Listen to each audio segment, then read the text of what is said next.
శుభోదయం. మీకు వ్యతిరేకంగా మాట్లాడే వారి మాటలను మౌనంగా వినండి. కాలమే వారికి సరి అయిన సమాధానం చెబుతుంది. ఓపిక, సహనం అనేవి బలహీనతలు కావు. అంతర్గతంగా ఉండే శక్తులు అవి అందరిలోనూ ఉండవు. ఇది చక్కని సూక్తి.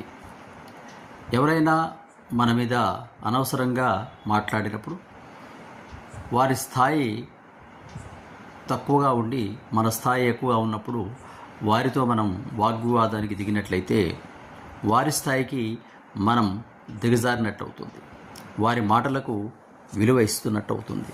కాబట్టి వారి మాటలను మౌనంగా విని వదిలివేయాలి. వాటిని స్వీకరించకపోతే మనం వాటి గురించి పెద్దగా ఇబ్బంది పడవలసిన అవసరం లేదు. ఒకసారి రామకృష్ణ పరమహంసను ఎవరో వచ్చి ఏదో అన్నారట. కానీ ఆయన హాయిగా ప్రశాంతంగా కూర్చున్నారు.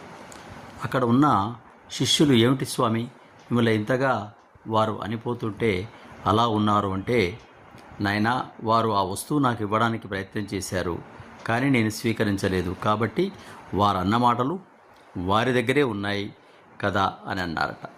అలాగే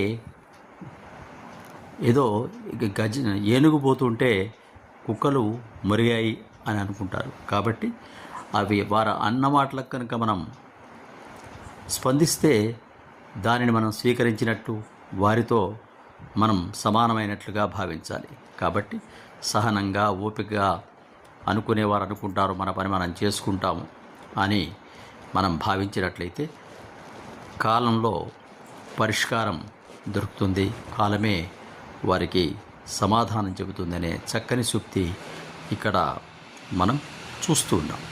కాబట్టి ప్రతి అన్నమాటకు మనం ప్రతిస్పందించి వారితో మరొక మాట అన్నామనుకోండి, వారు ఇంకోటి మనం ఇంకోటి, ఇలా మాటలు పెరుగుతూ చివరకు అదొక యుద్ధ వాతావరణంగా మారుతుంది. దానివల్ల ఫలితం లేకపోగా వారికంటే సరి అయిన అవగాహన లేదు, మాట్లాడే తెలివి లేదు.